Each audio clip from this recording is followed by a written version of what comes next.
तर मंडळी नमस्कार. कथा शेतकऱ्यांच्या या चॅनलवरती आपल्या सर्वांचे स्वागत. मंडळी, इथं आपण बघतोय की कोंबड्यांसमोर खूप सारं इथं वेस्ट बाजारातून आणलेलं जे आहे ते आपण इथं टाकलेलं आहे. मंडळी, कुक्कुटपालन करत असताना सगळ्यात महत्त्वाची गोष्ट म्हणजे फीड खर्च जर तुम्हाला कमी करता आला तर कुक्कुटपालन 100% परवडू शकतं असं म्हणायला काहीच हरकत नाही. आणि हे सिद्ध पण झालेलं आहे. आता खूप साऱ्या लोकांचे कुक्कुटपालन जे बंद पडलेत त्यांचं रिझन एकच होतं की कोंबड्यांना खायला खूप लागतं. त्यांचे ज्यावेळेस मी काही मुलाखती घेतल्या किंवा ज्यावेळेस त्यांना भेटलो तर तिथे एकच गोष्ट निदर्शनास आली, ती म्हणजे कोंबड्यांना खायला खूप लागतं आणि कुक्कुटपालन परवडत नाही.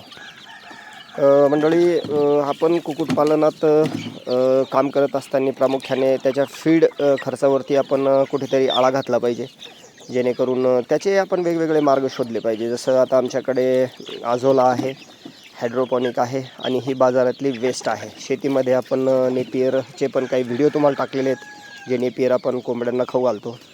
मेथी घास आहे, तुती आहे, या सगळ्यांचे व्हिडिओ आपले कुठं ना कुठं चॅनलवरती तुम्हाला सापडतील. म्हणजे म्हणायचं तात्पर्य हेच आहे की शेतीला जोडधंदा म्हणून जर आपण कुक्कुटपालन करतो आणि त्यात जर आपलं एक चांगलं नियोजन जर आपण ठेवतो तर खूप चांगल्या पद्धतीचं कुक्कुटपालन आपल्याला परवडू शकतं आणि शेतीला जोडधंदा म्हणून एक दर्जेदार काम आपल्या हाती लागू शकतं. तुमच्याकडे जर 1 एकर शेती असेल तर शेतीमध्ये तुम्ही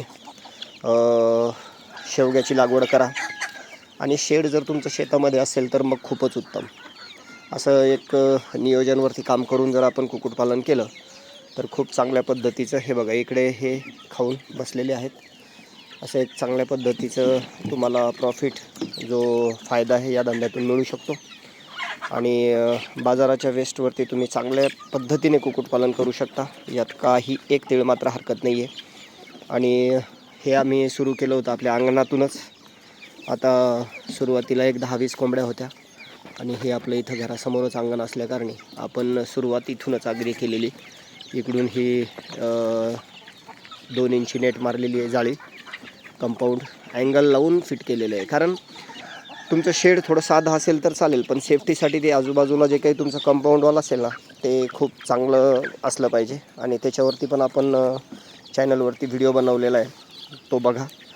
आणि कशा पद्धतीचं नियोजन असलं पाहिजे याच्यावर बारीकीने काम करा. मंडळी, पुन्हा एकदा सांगेल, चॅनलवर जर नवीन असाल तर चॅनलला सबस्क्राईब करून घ्या आणि कमेंट करा की तुम्हाला काय वाटतं पोल्ट्रीच्या म्हणजे या कुक्कुटपालनाच्या बाबतीमध्ये. आणि अजून एक सांगेल की ज्यांना गावरान पिल्लं हवी असतील, ब्लॅक ॲस्ट्रोलॉपची पिल्लं हवी असतील किंवा मग सोनाली कोंबडीची पिल्ले हवी असतील तर आपल्याकडे हॅचिंग मशीनसुद्धा आहे शहरामध्ये आपल्या सिडकोमध्ये. तर आपण त्या मशीनमधून पिल्लं काढून सेल पण करत असतो. आणि थोड्याच दिवसामध्ये आपण आता शेतीमध्ये जो आपला प्रोजेक्ट चालू आहे तिथं हे सगळं स्थलांतर करणार आहोत. तर चॅनलवर नवीन असाल तर चॅनलला फॉलो करा. आणि कुक्कुटपालन हा व्यवसाय जर कदाचित डोक्यात असेल तर त्याला डोक्यातून जाऊ देऊ नका, कारण खूप चांगला धंदा आहे आणि याच्यातून तुम्ही एक चांगल्या पद्धतीचं इन्कम करू शकता असं म्हणायला काहीच हरकत नाही.